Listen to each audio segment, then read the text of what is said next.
thlir tu le ngai thtu zong zong te hin zawa in chibai ka buk chewa du sang sang ber kalan buk chewani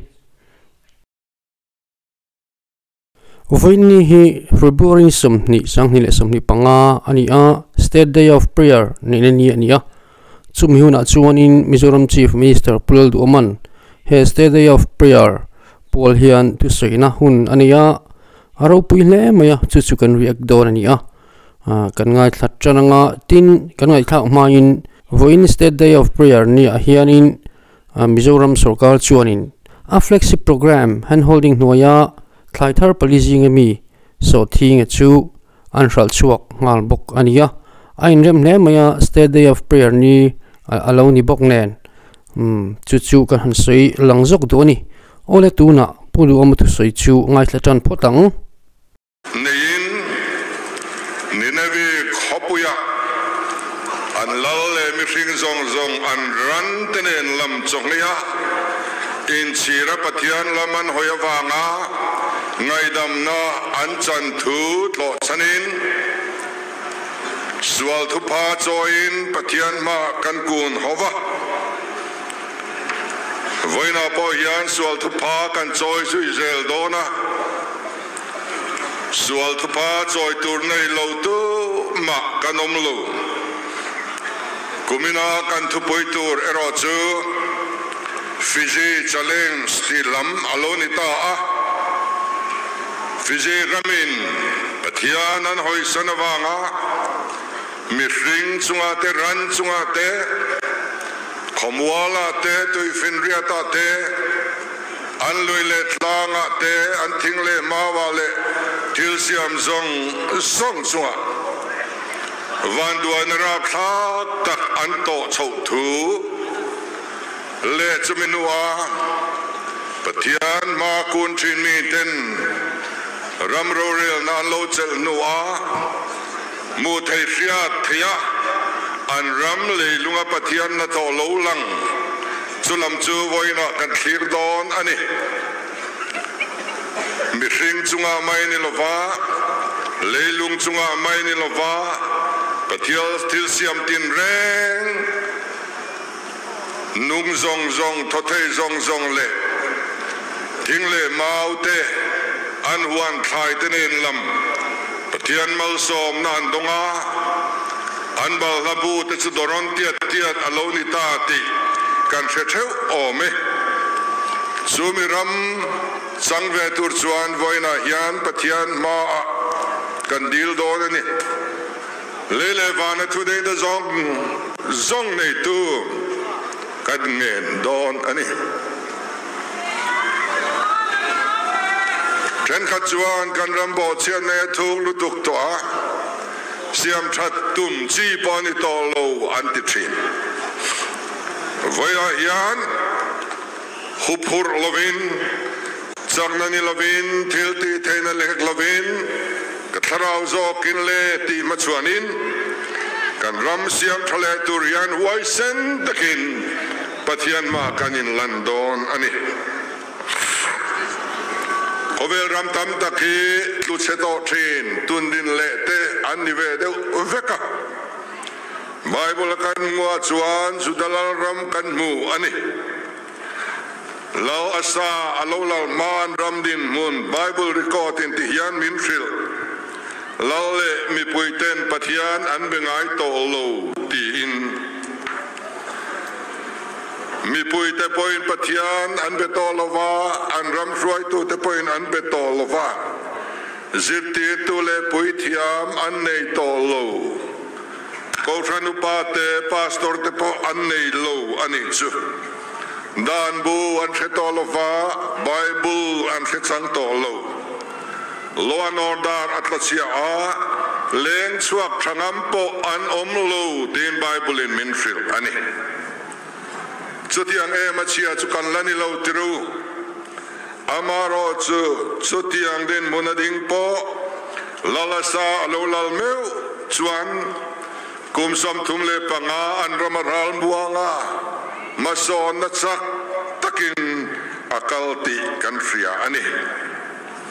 chuminua chuan lalasa nuwa lal sual som mat main ain dotin ro anan rel le ta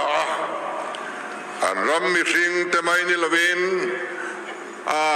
an leilung lamin Pathian mal som na dong lovin an oma tichuan asa nuwa lal hasa pechuan an temple aroka akal bok ani voina yan kan ruai tu te hian kan biak in te rock ve ta sila in khom thailo na turin ta lain kal khat ta sila in khom ngai to lovila chotiang din muna chuan an ding zuk niamale kaini nila siam that ngai na kanom to lo kan tile mai ome nima selang an lal berle zehezia chu la hezekia chu Pathian de na thanem ngai takina trong traya he siak ki kan mutani lalpan hezekia trong trai na chu ngai tha mi pui te chu atidam ta ti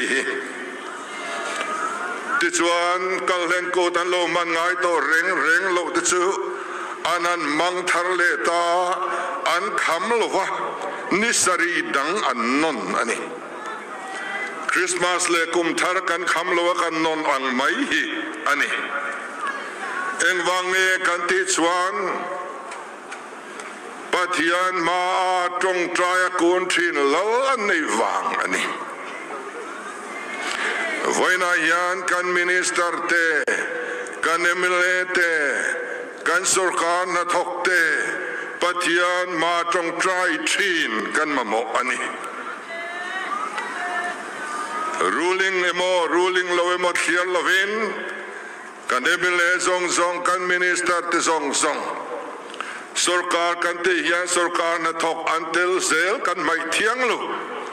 zong sang tan chuan voina hian kan trong trai don ani tin kan ramtan chau ni lovin India ramtan po I trong trai ang he ram hi that taka in ngai tlang taka kanom dial zel thainan te kan prime minister te kan home minister te le tunai tu song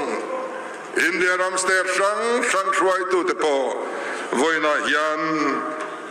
kan trong trai na I herengam ole Mizoram Chief Minister meu mai nukul chau chunga ramtan le ramve em maya yi thusawi hi riatu rawang ta hle maya chuwang chuan pudu mai hi chutiang jing mi pakhatna ani thei hial mai ngem o ti thei turani a chuwang chuanin voin ni a hian Day of Prayer hi zoram hi siam that thei to lowani tia beidong ommek te in kai chuna man ruata na thilpoi mo tak mai ni a party lam zonga kan en lova kan ram dam na turle kan ramin atu po re theile ho sa in kar zawlu tukte alo jim theina man ruwa zelani te hi kan man thima poimo hle in ka sia chutiang kan man thiam lawa kan po thiam lawani chuan voin ni a hian Pathian hi awle zul tur kan niangem ti te po kha in ngai tu chiang taila thawme pudu mai hi ram veile mai atina minister teng te po hianin ram an mangai tak zet ni in alanga an ma thewa hei voin ni thengin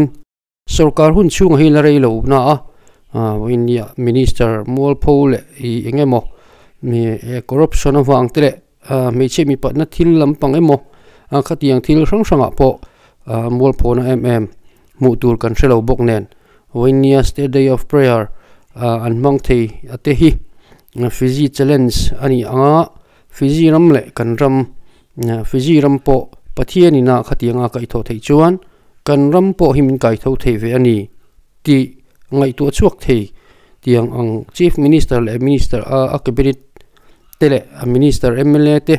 an fakom tak zel siting ka ria thilwang takani hetiang taka Pathian ram ve tu tele ram thana tura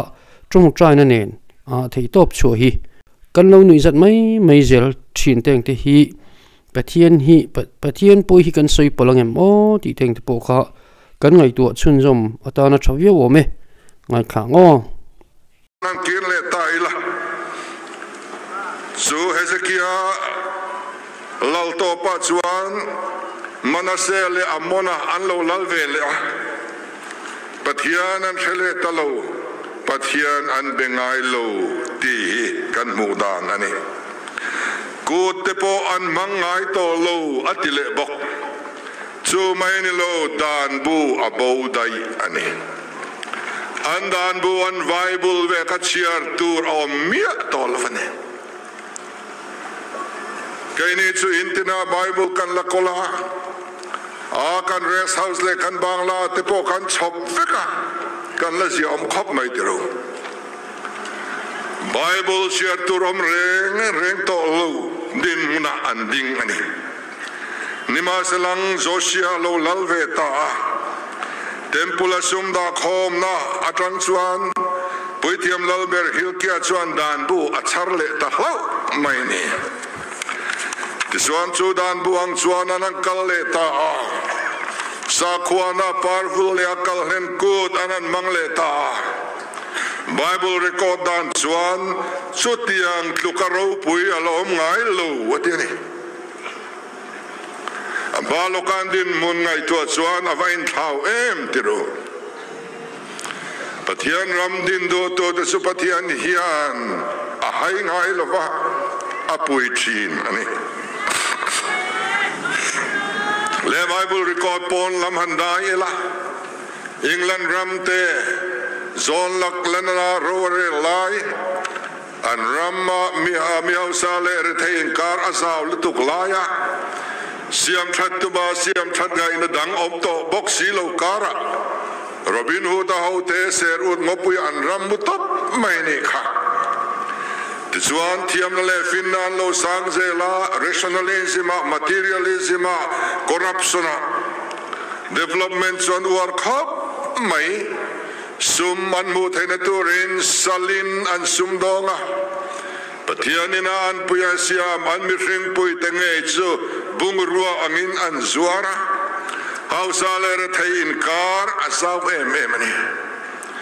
chume siam thale tur chuan pathianin harna ami te tong train hangin aron thena zone wesley ate whitefield ate sar zone sorate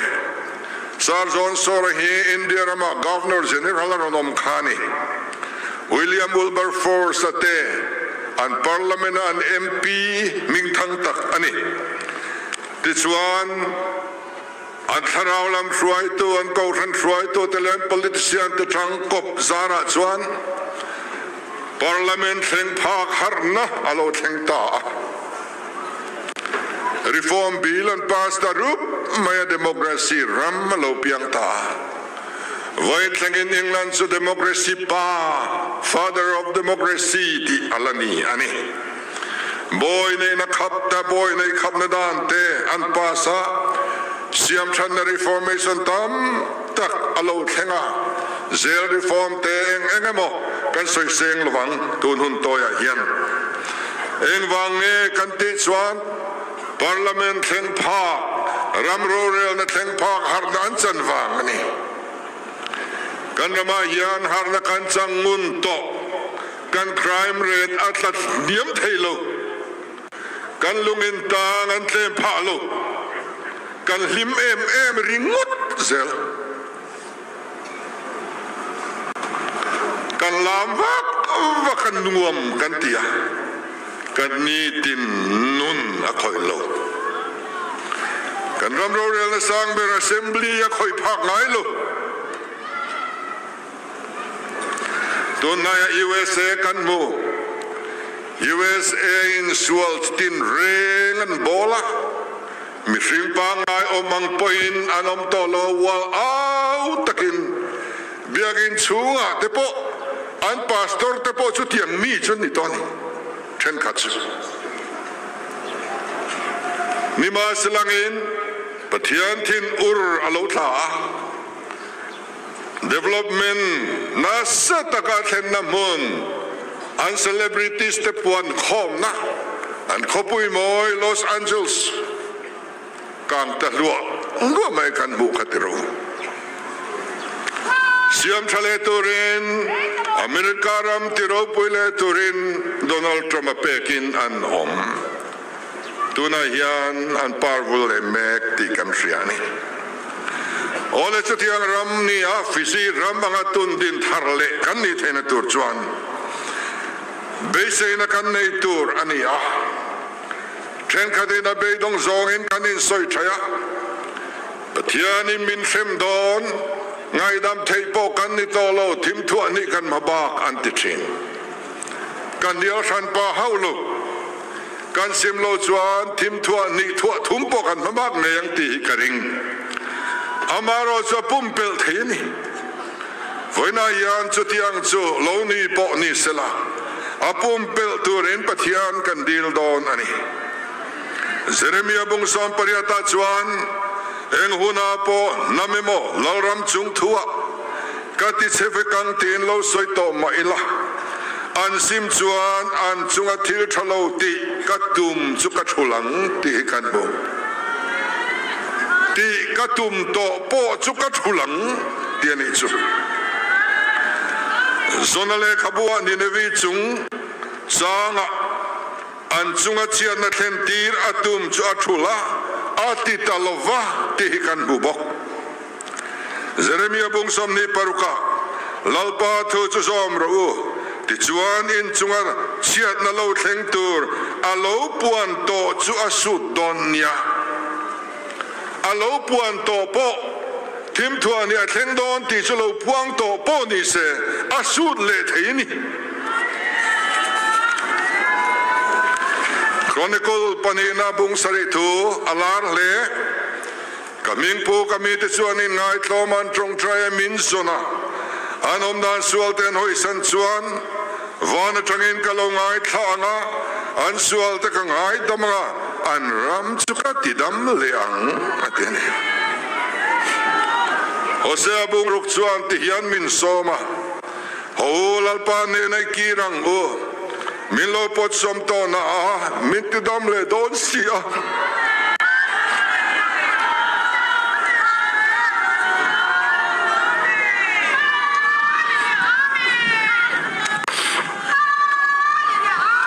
min lo voto na min tuam le don sia atiani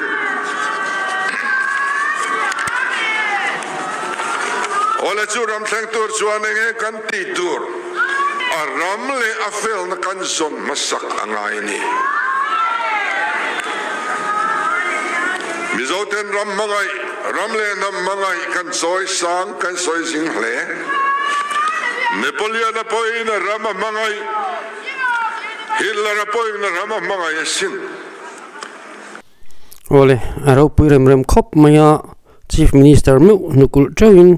pathian thu an chiara rammi puiti ma tiang taka ram tun din le tuma pathian hne na thanim nga ya au tu hi chu anwang khop mai adik chuan ron soyang khan ram le fel na hi zon apoimo hle inkria kan ram ro rel na hianin ram ro rel na pathian tun din tung sarkar anni anga pathian an choi sang hrim hi hena hi aro puina lai chu ani inkria chu bang chuanin he pathian ram tun din an tum na hianin atel velo pola kan tang ti hlom khop maya apui tu kan ni apoimo tak zetin kria voin ni hian thiltam tak sei tur chu om cheu thin ma se soitiam hi har em zel maya chief minister tuna kan nei mek pulal du om hi voitam tak kumrei tak opposition atanga opposition a chan chung jong khan pathian in zirtir em mani don chu oti thei tur hianin aron in perform chakop maya athil ti na kong tin reng a hian pathian atri ani ti hi a hrian ngoi in kria chu soi ka chak dewa tin pathian ram han ti hian in theng ka chuan kan musit kan nui zat ngal deu mai zela tun hun apo hian in check sol tu tam tak anom le nge in karinga chu tiang jing a chuan tel ram kan tum apoi moin ka ria zpm party hi ni kherangai lawa kan ni lawani po in anui zat lo pol kan ni kha hetianga chi chuanin apoi moin ka ria achan chu tharau lam thil ania tharau nei vek kan ni a chumi ni wang chuan kan tharau hian ma mo ber chu pathian hi nia kan ram siam thatna apo hianin apoi mo ber chu pathian ani tlatani chulai chu kan hmu pha ka nga ya ka chau hian pathian hi alam thei khop maya pudo na sayang khanin harna te po hi voitam ta ka theng ma sia chu harna chuan crime rate hi ati niam chuang lo chu wang chonin crime rate alo niam tak tak theina tur chuan I shuai tu alu ber atanga chan hi alo poimo niange hetiang tak maya thanem nga ya rammi puritana nau tak mai hi ki chumin bara khai angreng khop mai hetiang thil sei kan ngai tha hi nukte po ti ula tin kan trim sung sung thei maya achana chu hetiang ang taka rampum huap anga rampum lal ber howa hetiang ang tak maya chung trai na nei hi a om ngai lo tak taka a om ka pian nula ma hina om kala hrelowa tun hi voi ni na ania amasa po khanin enge ni musit tak tak le enge ni deu so tak taka chong te kanom nok noka kan han post vela tiang khan opposition kan ni wang khan tiang tak khanin chief minister chong chana teng te po kan han post vela khatiang ang chi khachu ti lo sam a tha thil sualan tia wanga enge ni an thalak te kan posa thil tha kan du wanga kan ti ni chuanin thu ran lo ni ta se voin ni anga te hi chuan Mizoram poina kan sa khuana konga kan nei lian ber pathian au tu ten nia kan nun na tan po kan du ber kan ma hroi tu tan po kan du ber kan ding le ve kan hnung le ma min dol tu tan po kan du ber pathian au an ni miu wangin voin niang a te chuan in mu sit le in check sol ang chi hi chu ti lo a tha ka ti ni ve mai mai na chulai chu kan han soi vele lok du ni khane poliana te hilana te rammangai na kapathian pomtla anilo an ramtan antia pathian tan antilo ani voina yanzo ramina mamo masaber development ani mia lo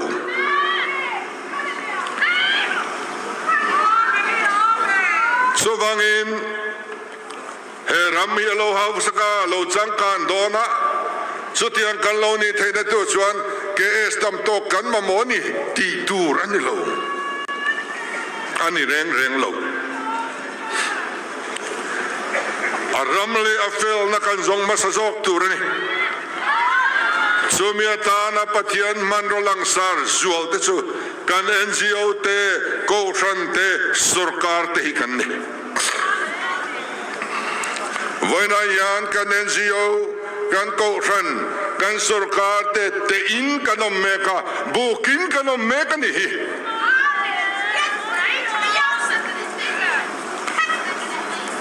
kan rong bol na thil tha tam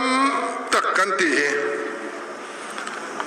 NGO anin than le huna thin lo kan hlau wang mai te nim MLA in than lo than le huna tla kan hlau wang te ni mi til tha kan ti voina yan lar kan du wang nge kan ham than na kan du wang in heng rong bol nei kan thok in en chian angai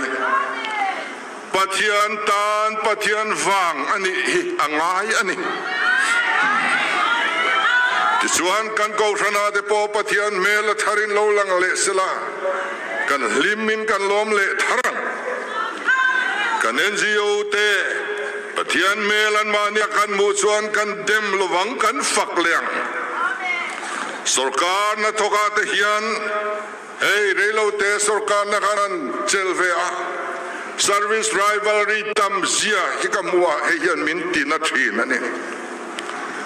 mani masial na mani malam thir na mani service ham that na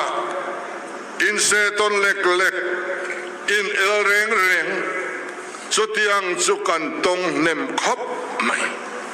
sarkar na tok te hian mitam takin sarkar na an mu zo to lo laya pathian in ei zon na thataka pe ni ti sia in an mani kai sa na le an lo pung tu ringok ni lovin pathian tan hanti se ropui don em tru doran vanwam don em kan sarkara yani so melo lang sela Voina yan kan emelete kan minister walte kan chief minister te mail hilang lo sila lali so mail lo lang rose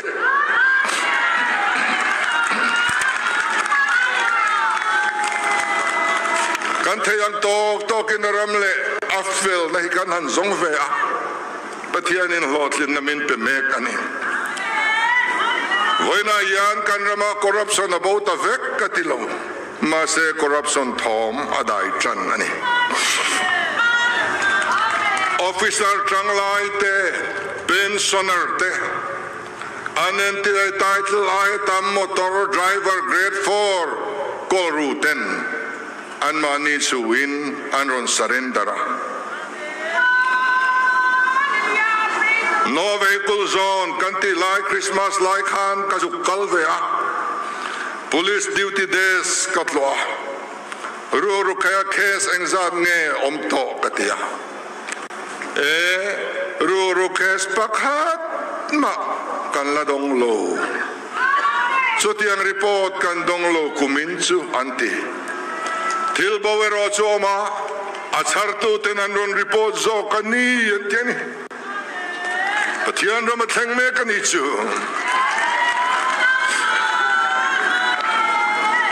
Tuna chuan kan official te ahun ta kan office an thega kanwa culture ain thak me kani project monitoring committee kan dina party tin io kothan io NGO io an kim veka so san kan rama project poimo zong sung an en kwal meka kan building sakte kan leilon do te kan kongsial te adikina try na tauturani antia anvil meka til atramek ani vensen lo komolai ero chuan an lo omle trina he hian ril ruero chu atina 14 mitam takin kaini sarkar na thok chum kwa kan nia ai sum dong na thatak kan nia kan khosak athatoka Kat enga hian omring turkan ni tolo kat pola hian omring turkan ni tolo konge kat vara kanin sonte angantia an bunruaka mihar sa jok te an kian meka so tiang aneson ka surrender so tam tak anom to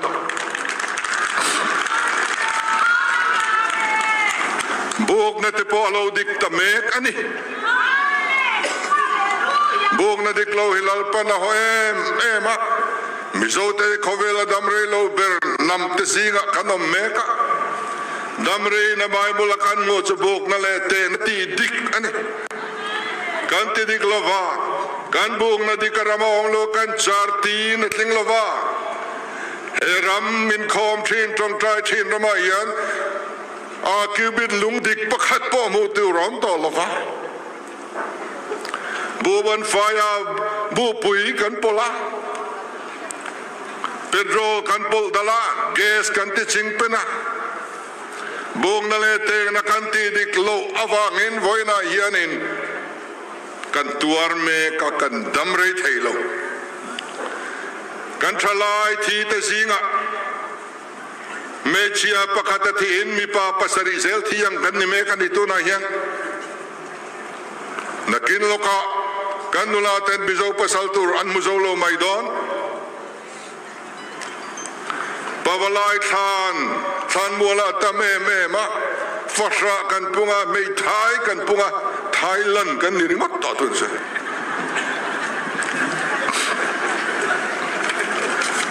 o til thai tiang o tia o chuan na lo mai chuan chang tu hian lo om vele mai thin kan doctor somruk rual setin an mani thuin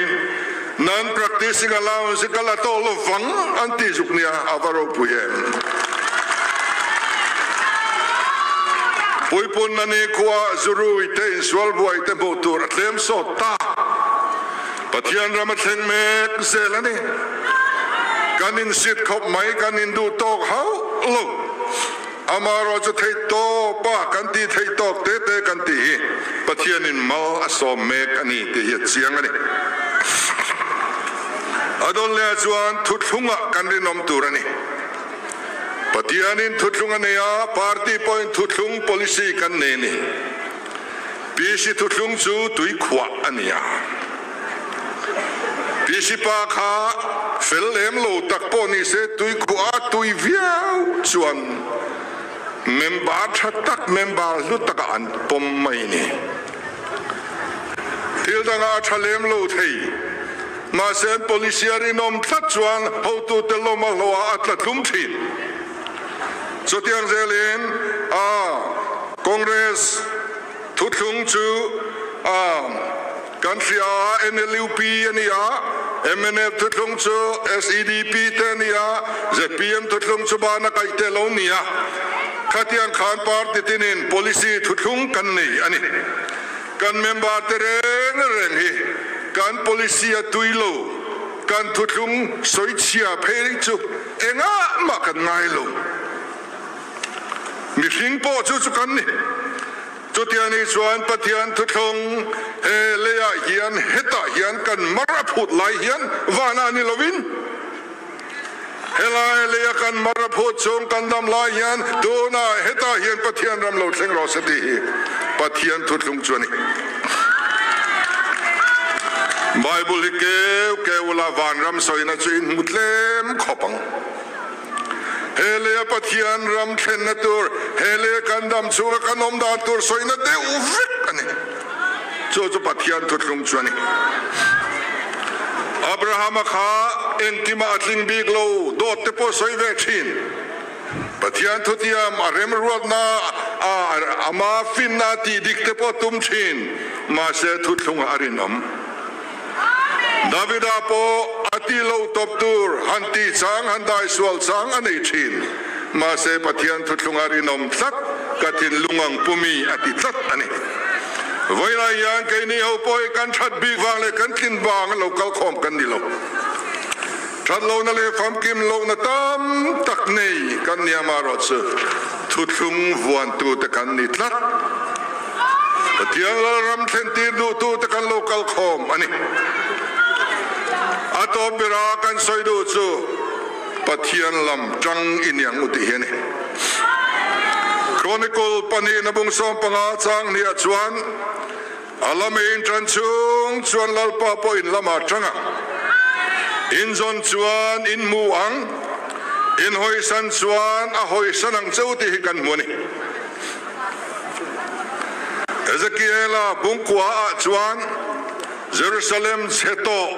tung ding du tu te chung chang reformation an rama thlen du tu te Jerusalem pathian ram thlen tir du tu te chung chang kan muwa Jerusalem cho chele maya nima sela siam thattum lo antama veilo antama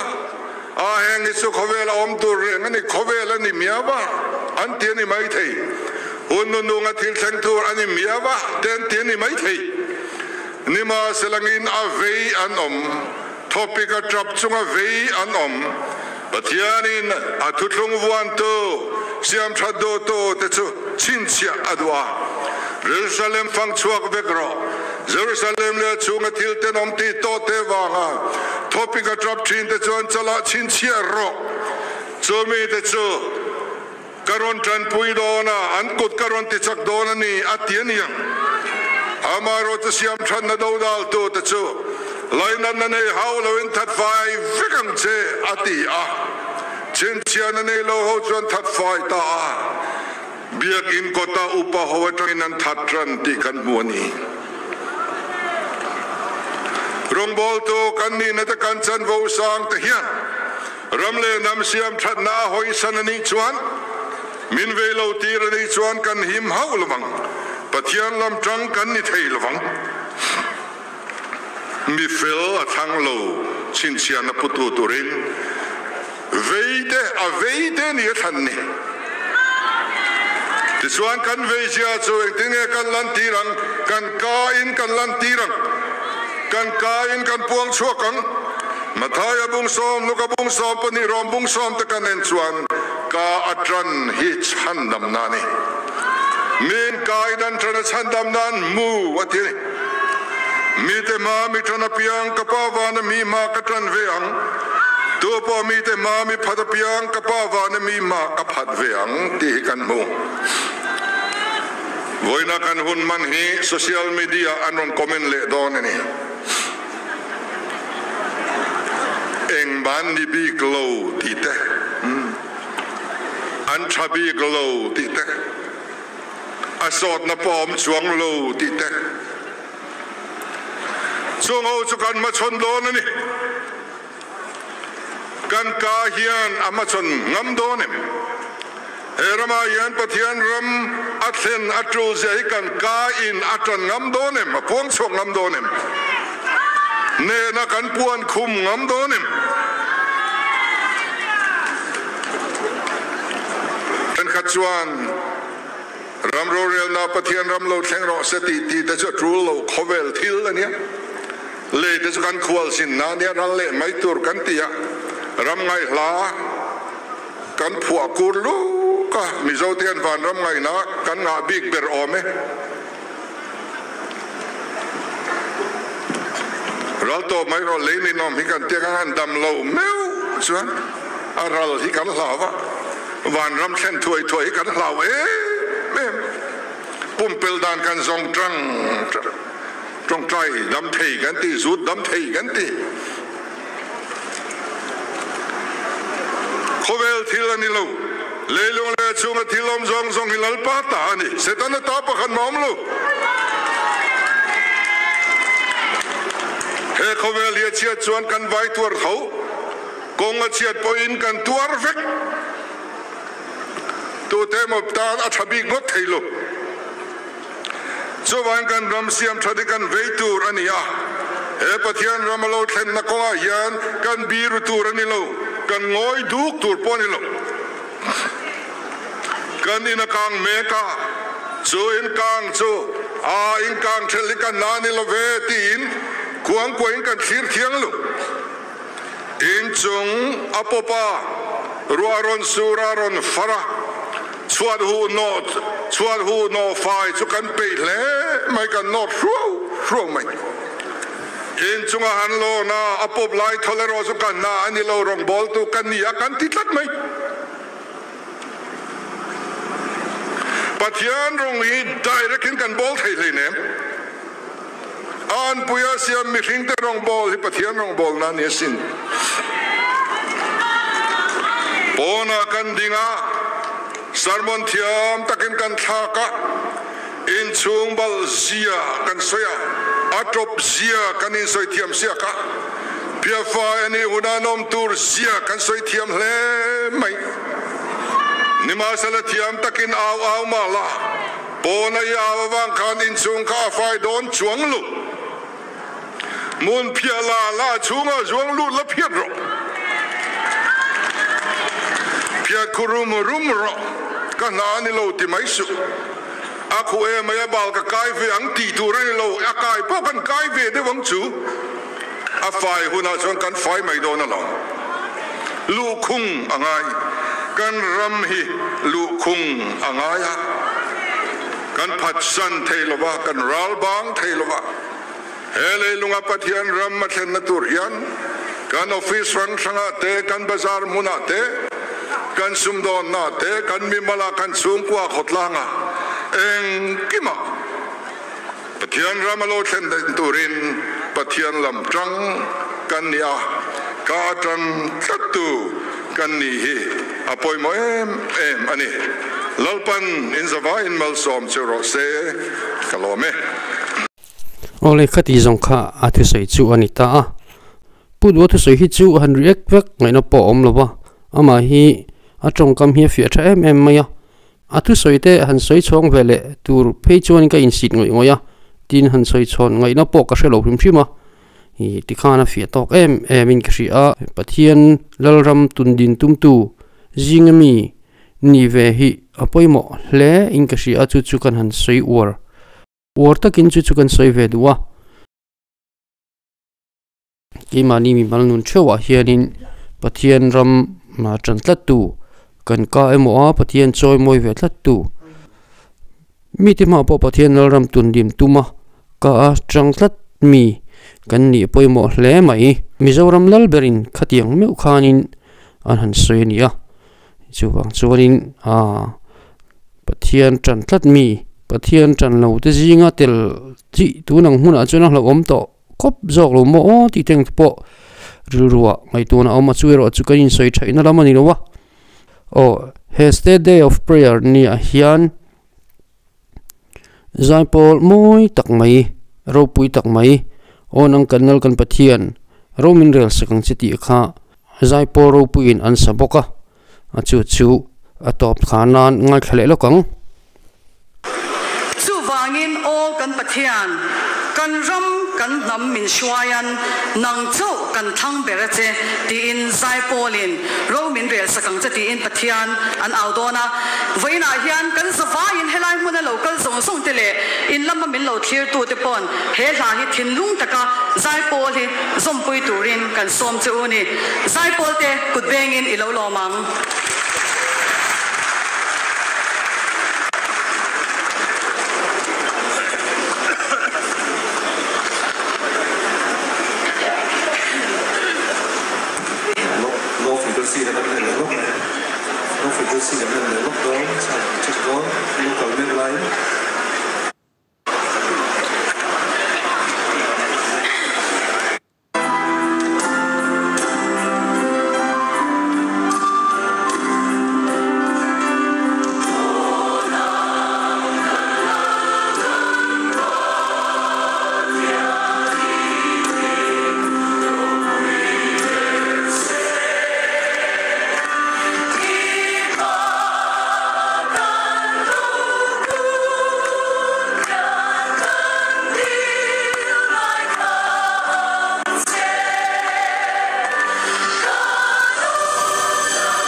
ole khati zong kha ania clear tu le ngai thatu zong ten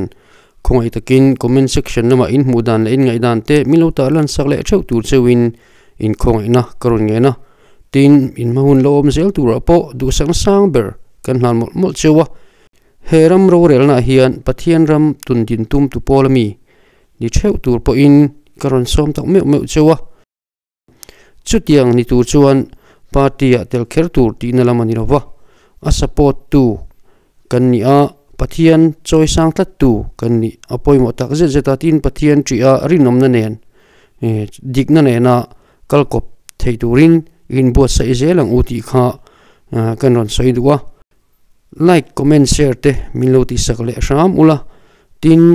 mina subscribe lo te po ina khong ita kamin subscribe tu chewin in khong ina karon deal tak zet bokani